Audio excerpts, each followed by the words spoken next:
Hi Jay, Hi Scott. welcome to the Kuli Yogashala YouTube channel. This is our teacher feature video, and it's something that we do with each teacher so that the students that practice at the studio can take some time to get to know you and a little bit more about your path into yoga and to teaching, and to learn more about your practice at the shala. And so thank you for taking time out of your day today to sit with me to do this and give everybody a little background. And on the background, we're at our sister studio, our home away from home at Jaye Yoga up in Stewart today, where Jay and I met and both teach up here too, and where I gave her a nudge from Martin County to Palm Beach County, the little push to come join us at Kula, and I'm so happy that you did. And I always hear wonderful things from everybody that takes class with you, so thank you for being a part of that family too. Thank you. Sure. Namaste, everyone. Well, I think a good place to start would just be to give people a little background about you and how you found your way onto the path of yoga, and then how that really morphed into teaching. And then from there, just maybe a little bit about your class, and so that they can just familiarize themselves with, you know, what to expect and come into practice with you. Well, sure. I guess my first yoga class was probably about 20 years ago, and I did it on a dare. Someone said, let's go check out that thing called yoga, and I remember walking out of that first class just thinking, oh my gosh, that is a natural high without any repercussions, like hangovers or anything like that. And I was hooked. I just loved the idea of stretching and breathing and this calm environment. And so my first entrance into yoga was through the Iyengar method, and we were real big on alignment principles, which I'm really glad we were, because it set a great foundation for my practice. And it was a small community back in Stewart, a yoga community that is, 20 years ago here. So I ended up teaching for a couple of years informally, because there was requirements for subs and things like that. And so I got interested in the teaching aspect of things back then, probably after about 3 years of practicing myself. And then after I taught for a couple of years, I was also teaching as a Montessori directress, teaching small children. So I started implementing the yoga into my classroom and developing something called a peace shelf in my Montessori classroom, which was amazing. It got to the point where I would just watch these children come to the shelf on their own accord and start to unroll a mat and just sit in a lotus posture and deep breathe before they would go do another lesson, or if they were upset. And it was something that was intrinsic to them, and I thought, there's something to this, that we're just born with these inherent qualities. And that's what I feel like yoga has become for me. As an adult, my own personal practice, it's like coming home to myself in a way that I've always wanted, which is to realize that absolutely nothing is missing about me, that I am whole and I am perfect just as I am. And I can start to let go of some of that competitiveness and that desire to prove and perfect. And yoga helps me unload that in my practice. Of course, it does the other things, which makes my body strong, healthy, leads me into those avenues as well. But what I really love is just how it makes me realize that the life that I want is gathered by being present in the life that I already have. It's amazing. So it's been a blessing, and I'm so glad we videotaped you saying that. Oh, now we have it. We have it officially recorded. It's beautiful. Well, it's like the yoga treasure box. You open up the lid, and there's just this plethora of objects and information that comes out of it time after time. And the more you get into yoga, the more you see and cherish.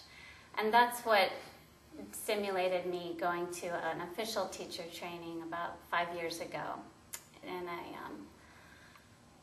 a little community off of Lake Atalan in Guatemala.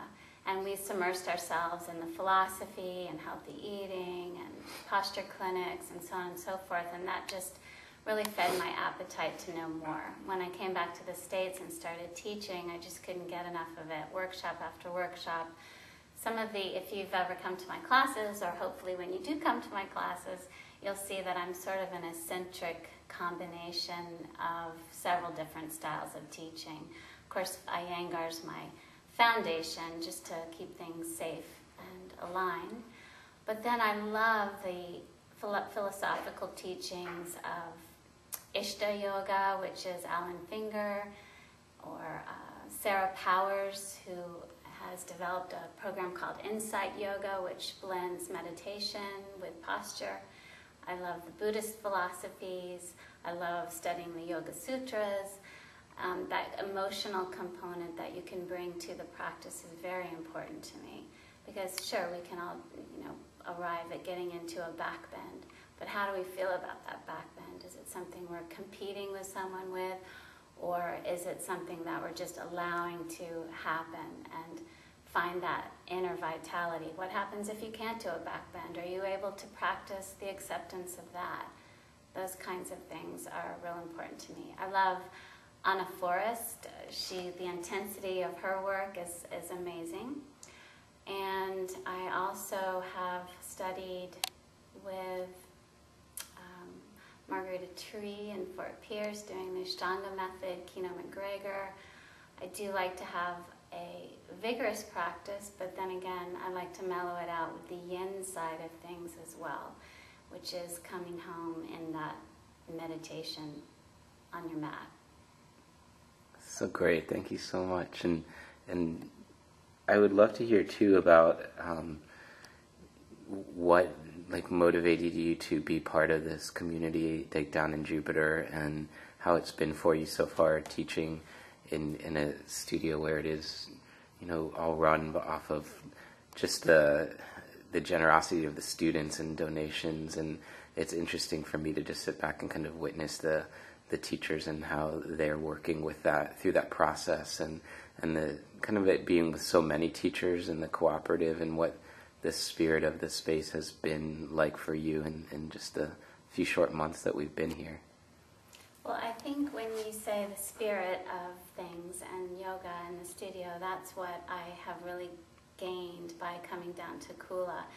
Sometimes in the yoga community, it can be a business, and with Kula, I feel as though, with it being a donation-based studio, that everyone's there because of their passion to infuse yoga into people's lives. And with that kind of intention and that purity, it has just taken off in its energetic realm. I've noticed the classes becoming more popular. There's so many classes and so many different styles. I love that feeling of that we're not in competition with each other. It's just come on in and get absorbed into this yoga feel. And the people that come are wanting to be there, and they recognize the difference of doing traditional yoga versus just showing up and doing a physical practice. Mm-hmm. And that community spirit is so influential. It just spreads out. Awesome. Like a ripple effect. Yeah, it feels so wonderful. It feels like such a blessing. And I guess maybe lastly, if there's anything that you just want to share, say to anybody just as inspiration on their spiritual path based on your experience. Well, I would say come to your mat with an open heart and an open mind. And if all you did was just sit there and breathed with awareness, you would be engaged in perfect practice for yourself. So wherever you are in your journey is right where you need to be, and let yoga allow you to experience that freedom of self-acceptance and that inner knowing that all is in divine order. Beautiful. Thank you so much, Jay. Thanks, Scott. Namaste.